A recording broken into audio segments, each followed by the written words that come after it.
Hello students, आज हम continue करने जा रहे हैं आपका चैप्टर नंबर 2। और आज हम पढ़ेंगे इसमें एग्जाम्पल नंबर 14, एग्जाम्पल नंबर 15 जो कि ओल्ड एनसीईआरटी का है। ये लेक्चर आप छोड़ के नहीं जा सकते क्योंकि ये वेरी वेरी इंपॉर्टेंट है, क्योंकि इसमें सिर्फ और सिर्फ 2 ही सवाल करवाए जा रहे हैं।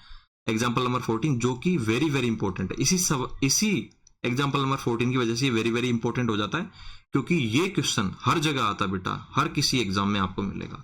और ऐसा ट्रिकी क्वेश्चन है, पहली बात तो सीधा सीधा आपके दिमाग में नहीं बैठेगा। अगर आपने इस वीडियो को देख लिया है तो 100% इस लेक्चर को देखने के बाद, इस क्लास को करने के बाद आप इस क्वेश्चन को इजीली कर पाओगे। और अगर आपने लगातार बिना स्किप किए हुए देखा है और लगातार लास्ट तक देखा है तो आप लाइफ में कभी इसको गलत नहीं कर पाओगे। तो स्टार्ट करते हैं। और ये लेक्चर मैं वापस से रिकॉर्ड कर रहा हूँ, किसी टेक्निकल एरर की वजह से सारा डिलीट हो गया था। तो चलिए वापस से स्टार्ट करते हैं। एग्जाम्पल नंबर 14 अच्छे से समझना है जैसे मैं समझाता हूँ। पहले हम सवाल को पढ़ लेते हैं। क्या दिया गया है? 2 अंकों की एक संख्या है, उसके दोनों अंकों में बेटा 3 का अंतर है, और इस संख्या में इसके अंकों को बदलकर प्राप्त संख्या को जोड़ने पर 143 प्राप्त होता है। तो संख्या ज्ञात कीजिए। समझ में नहीं आया होगा, मैं समझा देता हूँ। जैसे कि 2 अंकों की कोई संख्या ले लेते हैं 47। इसमें इकाई का अंक 7 है और दाएं का अंक बेटा 4 है। दाएं के अंक को टेंथ डिजिट बोला जाता है, इकाई के अंक को यूनिट डिजिट बोला जाता है इंग्लिश में, तो आप ध्यान रखिएगा। तो इकाई का अंक और दाएं का अंक, तो इस संख्या के इकाई का अंक दाएं के अंक मतलब इन दोनों अंकों में अंतर कितने का है बेटा? 3 का। ठीक है ना? 3 का। अगर मैं इसी संख्या में इसी संख्या के अंकों का स्थान बदल दूं, मतलब इकाई के अंक की जगह दाएं का अंक, दाएं के अंक की जगह इकाई का अंक, मतलब 4 की जगह 7, 7 की जगह 4, इसके अंकों का स्थान बदल दूं और जोड़ दूं, तो इस तरीके से क्या मिलेगा बेटा? हमको वो संख्या 143 मिलेगी।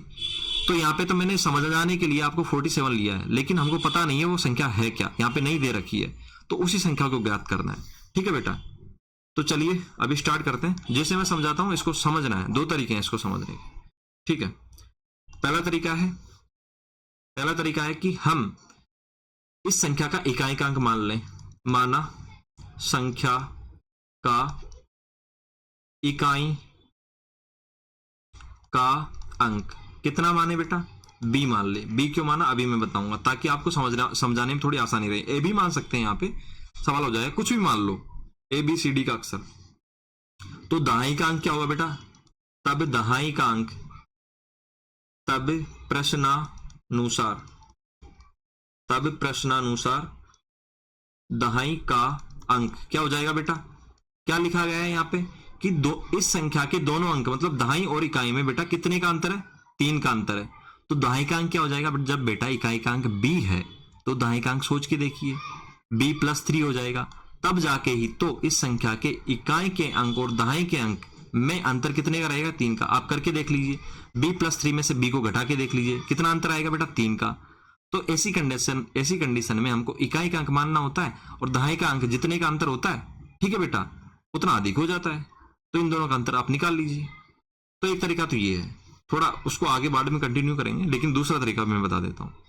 या तो आप संख्या का इकाई का अंक मान लो, या दूसरे तरीके में हम क्या करेंगे, माना वह संख्या क्या है बेटा? संख्या मान लेंगे सीधा, ए बी है। ठीक है, 2 अंकों की संख्या ले ली। इसका बेटा इकाई का अंक यहाँ पे क्या हो गया? बी, और दहाई का अंक क्या हो गया बेटा? यहाँ पे ए। मैंने इसलिए यहाँ पे इकाई का अंक बी माना था क्योंकि इस संख्या में भी इकाई का अंक बी रह जाएगा, थोड़ा इसलिए समझने में आसान रहेगी। अतः ठीक है, प्रश्न में क्या कहा गया है?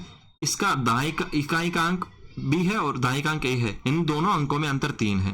तो अंतर निकालने के लिए क्या करते हैं बेटा? दोनों का डिफरेंस लेते हैं। तो a - b बराबर हमने क्या कर दिया बेटा? 3। प्रश्न के अनुसार हमने कर दिया दोनों इकाई और दहाई के अंकों का अंतर 3।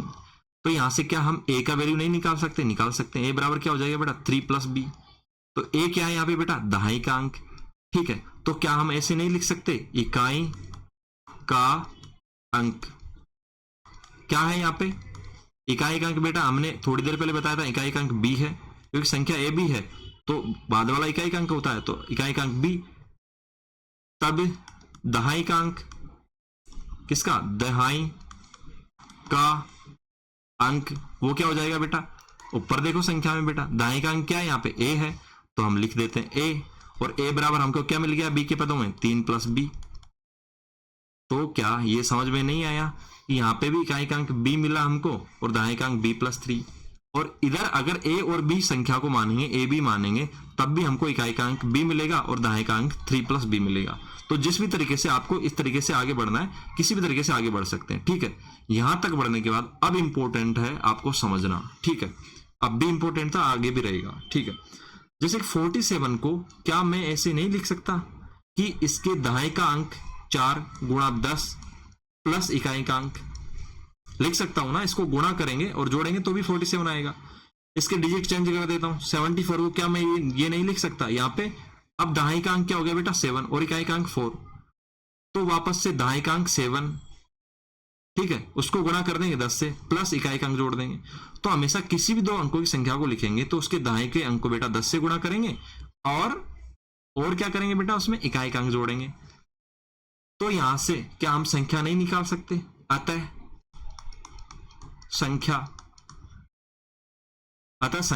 संख्या क्या होगी बेटा? क्या हम संख्या नहीं निकाल सकते इस तरीके से कि दहाई का अंक गुणा 10 प्लस इकाई का अंक? तो हमारे पास बेटा दहाई का अंक है, तो दहाई का अंक क्या है बेटा? 3 प्लस बी। तो दहाई का अंक, ठीक है, दहाई का अंक गुणा 10 प्लस इकाई का अंक। इकाई का अंक यहाँ पे 7 था, तो यहाँ पे इकाई का अंक बी है, तो हमने बी कर दिया। थोड़ा समझने में दिक्कत आ रही होगी, ठीक है, तो दूसरे तरीके से थोड़ा समझा देते हैं। हमारे पास संख्या क्या थी? ए बी थी। क्या थी बेटा? A B. हमारे यहाँ पे 47 थी, ठीक है बेटा, 47 थी ना, तो 47 को क्या लिखा? दहाई का अंक 4, दहाई का अंक 4 था, गुणा 10 प्लस इकाई का अंक 7, ऐसे लिख दिया ना। तो ए बी को क्या मैं ऐसे नहीं लिख सकता? ए और बी बराबर दहाई का अंक क्या बेटा यहाँ पे? ए, तो ए गुणा 10 प्लस बी, ऐसे नहीं लिख सकता? लिख सकता हूं ना। और ए की जगह क्या मैं ये वैल्यू नहीं लिख सकता जो मेरे को मिली है? ए बराबर 3 प्लस बी लिख सकता हूं ना। तो ए की जगह मैंने 3 प्लस बी लिख दिया, प्लस 10 कर दिया, प्लस वो मल्टीप्लाई 10 कर दिया, प्लस बी कर दिया। तो यही तो मैंने यहाँ पे लिखा है, मैंने डायरेक्ट लिख दिया। चलो एक स्टेप बढ़ा के लिख देते हैं। तो क्या ये आपको समझ में आया? क्या मैं ए बी को ऐसे नहीं लिख सकता? आ गया होगा। चलो इसको मिटाते हैं और थोड़ा आगे बढ़ते हैं। तो एक बार आप वीडियो को पॉज करके इसको यहां तक समझ लीजिएगा, उसके बाद आगे बढ़ते हैं। वो ज्यादा कठिन नहीं है बेटा, बस यही समझना था। इसके आगे सवाल एकदम हलवा जैसा है, ठीक है, बना बनाया हलवा। अतः संख्या, तो मैं इसको भी मिटा देता हूं ताकि आपको थोड़ा अच्छे समझ में आए। अतः संख्या ए बी बराबर, क्या मैं ये नहीं लिख सकता?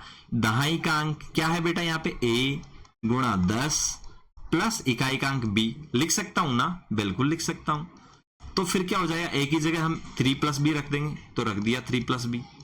3 प्लस बी रखने के बाद उसको 10 से मल्टीप्लाई, क्योंकि हमने ए की वैल्यू रखी है बस यहाँ पे, बस एज इट इज रख देंगे। तो क्या हमको ये नहीं मिल गया? मिल गया ना। और अगर ऐसे संख्या ना माने और हमारे पास दहाई का अंक हो और इकाई का अंक हो ऐसे, तो डायरेक्टली फिर भी हम संख्या लिख सकते हैं। अतः संख्या कैसे निकालते हैं? जब दहाई का अंक और इकाई का अंक दे रखा होता है। कैसे निकालते बेटा? कैसे लिखते हैं दो अंकों की संख्या को जब दहाई का अंक और इकाई का अंक पता हो? जैसे यहाँ पे हमको दहाई का अंक बी पता था और इकाई का अंक 1 पता था, और यहाँ पे दहाई का अंक बी प्लस 3 पता है, इकाई का अंक बी पता है, तो क्या लिखेंगे? वही दहाई का अंक गुणा 10 प्लस इकाई का अंक। तो बस दो मेथड से, एक तो ये डायरेक्ट थोड़ा शॉर्टकट पड़ता है, ये थोड़ा लॉन्ग कट पड़ता है, इसमें ए बी मानना पड़ता है। तो समझ में आया? आप कोई सा भी मेथड अपना सकते हैं। इतना करने के बाद क्या करेंगे? हमको पहली संख्या मिल गई, इसको सोल्व कर लेंगे थोड़ा आगे। संख्या मिल गई ना हमको, तो क्या करेंगे? b गुणा 10 करेंगे तो 10 भी आएगा, प्लस 3 गुणा 10 करेंगे तो 30 आएगा, प्लस b आएगा। इस तरीके से बेटा क्या होगा?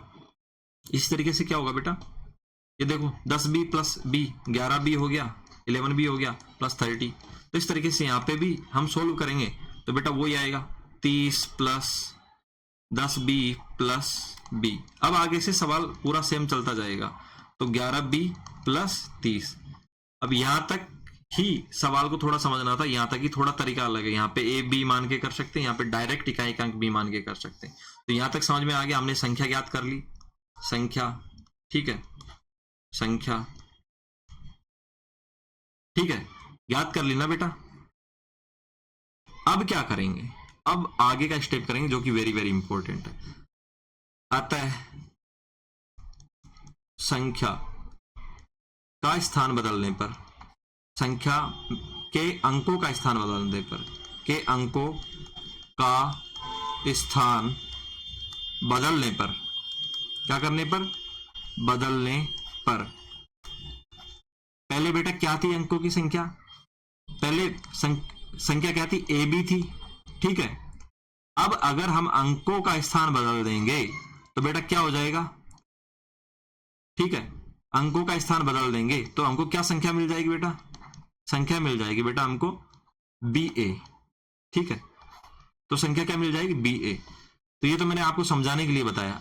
तब ठीक है, संख्यों का अंकों का स्थान बदलने पर क्या होगा बेटा, तब इकाई का अंक, इकाई का अंक क्या हो जाएगा बेटा, यहाँ पे ए, इकाई का अंक ए हो गया ना, ए, और ए बराबर क्या मिला था हमको, बी प्लस 3, और दहाई का अंक का अंक वो क्या होगा बेटा, वो बी हो जाएगा, ठीक है, वो बी हो गया। तो इकाई और दहाई के अंक बदल गए ना। तो अब अतः संख्या, अब संख्या को क्या लिख सकते हैं हम, लिखो वही दहाई का अंक गुणा 10, वही दहाई का अंक, यहाँ पे दहाई का अंक चेंज हो गया, वहां पे दहाई का अंक ये था तो इसको 10 से गुणा किया था, यहाँ पे संख्या के अंकों का स्थान बदलने पे दहाई का अंक ये हो गया, तो अब दहाई का अंक बी हो गया, तो दहाई का अंक गुणा 10 प्लस इकाई का अंक, इकाई का अंक क्या है बेटा, बी प्लस 3, ठीक है। तो क्या करेंगे 10b प्लस 3, तो क्या आ जाएगा 11b प्लस 3। तो बेटा संख्या के अंकों का स्थान बदलने पे क्या मिल गई, संख्या मिल गई प्रश्नानुसार। अब प्रश्नानुसार क्या है, प्रश्नानुसार क्या है बेटा, संख्या प्लस अंकों का स्थान बदलने पर प्राप्त संख्या, ठीक है। इन दोनों को जोड़ेंगे तो बेटा कितना आएगा, सवाल के अनुसार 143 आएगा, 143। तो बस यही लिख दो। संख्या क्या मिली थी बेटा हमको, संख्या मिली थी 11b प्लस 30, लिख दो 11b प्लस 30, और इस संख्या के अंकों का स्थान बदल दिया तो हमको फिर संख्या क्या मिली बेटा, फिर हमको ये संख्या मिली 11b प्लस 3, ठीक है बेटा। तो अब लिख दो 11b प्लस 3, लिख दिया, बराबर 143। अब जोड़ दो बेटा 11b 22b प्लस 30 प्लस 3 33, ऐसे कई सवाल बन सकते हैं, तो आपको अच्छे से समझना है। 143। तो बेटा अब क्या करेंगे, आगे सोल्व करेंगे। 22b बराबर 143 माइनस 33, क्योंकि हम 33 को किधर भेज रहे हैं बेटा, 33 को इधर भेज रहे हैं, तो माइनस का 33 हो जाएगा। तो घटाओ मेरे बेटे, कितना बचा, 22b कितना बचा, 3 में से 3 गया 0, 140 में से 30 गया तो बेटा 110। तो b बराबर क्या बचा बेटा, 110 बटे 22, 22 नीचे आएगा तो 110 को भाग देगा, तो 22 पंजे 110, b बराबर कितना आया बेटा 5। संख्या क्या थी हमारी, अतः a बराबर क्या मिल जाएगा, a बराबर क्या मिलेगा, a बराबर क्या था बेटा, a बराबर क्या था, b प्लस 3। सॉरी बेटा, इसकी जगह हम पहले कुछ और लिखते हैं,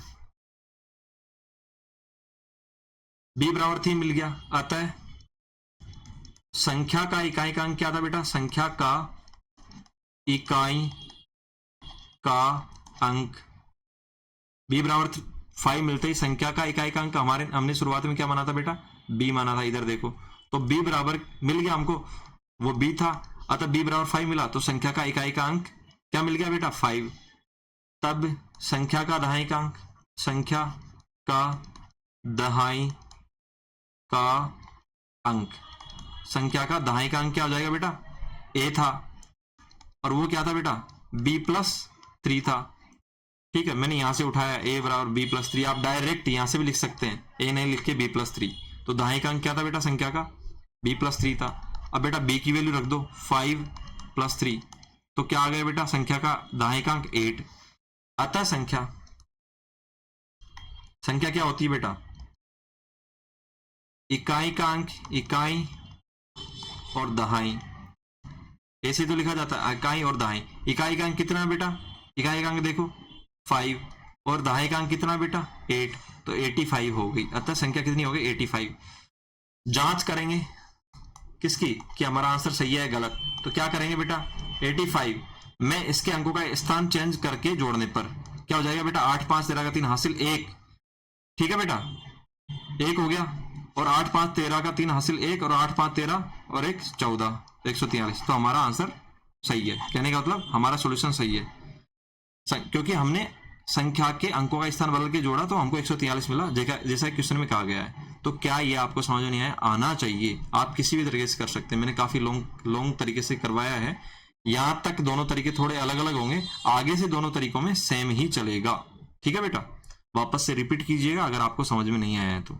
चलिए आगे बढ़ते हैं। ये इतना कठिन नहीं है, मैंने इस तरीके के सवाल आपको एग्जाम्पल्स में करवाए हैं तो आप देख पाएंगे।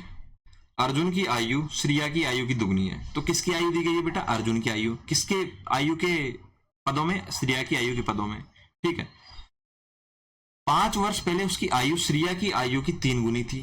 ठीक है, तो दोनों की आयु याद करिए। ऐसे क्वेश्चन में मैंने ये बताया था कि जिसकी आयु दी गई होती है उसको नहीं मानते हैं, लेकिन जिसकी आयु की चर्चा नहीं की गई होती, जिसकी आयु नहीं दी गई होती उसको मानते हैं। तो यहाँ पे श्रिया की आयु दी है, नहीं दी है, केवल और केवल अर्जुन की आयु दी है। आप कहोगे कि कैसे दी है, यहाँ पे तो नहीं दी है।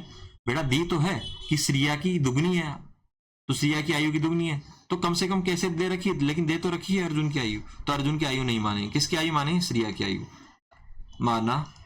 और कौन सी आयु मानेंगे बेटा वर्तमान आयु, श्रिया की प्रेजेंट एज मतलब वर्तमान आयु, वर्तमान आयु। ऐसे क्वेश्चन वेरी वेरी इजी है, ऐसे ही करना होता है। इसमें वर्तमान आयु मानी कितनी x, तो अर्जुन की ऑटोमेटिक मिल जाएगी, अर्जुन की वर्तमान आयु। अतः अर्जुन की वर्तमान आयु कितनी हो जाएगी मेरे बेटे, इधर देखो श्रिया की आयु की दुगनी है, श्रिया की आयु की दुगनी, श्रिया की आयु x है तो अर्जुन की आयु 2x हो जाएगी। ठीक है बेटा, अब प्रश्नानुसार 5 वर्ष पूर्व, ठीक है, किसकी आयु 5 वर्ष पूर्व, उसकी आयु 5 वर्ष पहले किसकी आयु बेटा अर्जुन की आयु श्रिया की आयु की 3 गुनी थी। क्या दे रखा है 5 वर्ष पहले, देखो क्वेश्चन पढ़ो यहां पे वापस से पढ़ो।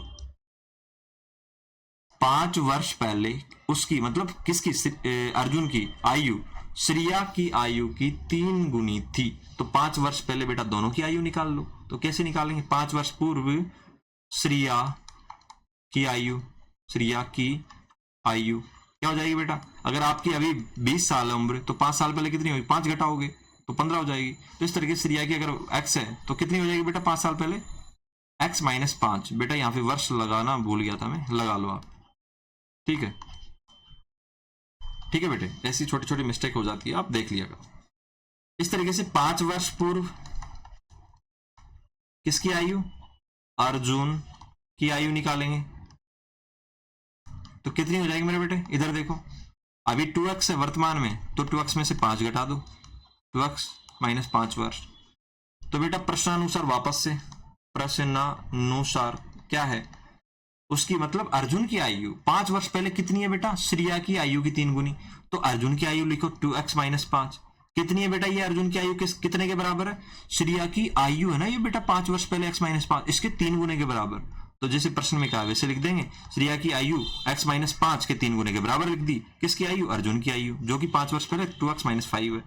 बस ऐसा ही समीकरण बनाना होता है, दोनों तरफ चरों वाला समीकरण बन गया। और अब इसको सोल्व कर देंगे, 2x माइनस 5 बराबर 3x, 3 को बेटा दोनों से मल्टीप्लाई करेंगे, पहली बार x से किया 3x माइनस 3 पंजे 15, तो बेटा x को इधर लेके आएंगे और 5 को इधर भेजेंगे। तो बेटा 2x और 3x प्लस का तो माइनस का 3x हो जाएगा, और बेटा माइनस का 15 और प्लस माइनस का 15 है, माइनस का 5 है तो इधर आके प्लस का 5 हो जाएगा। तो इधर क्या बचा बेटा, माइनस का 3x बड़ा है ना बेटा, 3x माइनस का है वो बड़ा है तो माइनस का x बचेगा, और इधर बेटा माइनस का 15 बड़ा है तो बेटा कितना बचेगा, 5 चला जाएगा तो माइनस का 10 बचेगा, और माइनस दोनों तरफ से कैंसिल आउट हो जाएगा। तो x बराबर कितना मिला बेटा 10, x बराबर 10 मिला। तो x किसकी आयु है, श्रिया की वर्तमान आयु, तो दोनों की आयु ज्ञात करनी थी ना, तो श्रिया की तो मिल गई। अतः आप लिख दो श्रिया की वर्तमान आयु, आयु का मतलब वो वर्तमान ही आयु पूछा है, वर्तमान आयु बराबर कितनी बेटे x, और x बराबर कितनी मिली है 20, 20 मिली है ना बेटे या 10 मिली, ओ सॉरी बेटा 10 मिली है। ओके इसको मिटा देते हैं और यहां पे लिख देते हैं बेटा 10 वर्ष। तब अर्जुन की आयु, अर्जुन क्या लिखा हूं मैं आगे, चलो मिटा देते हैं वापस से लिख देते हैं अर्जुन की आयु,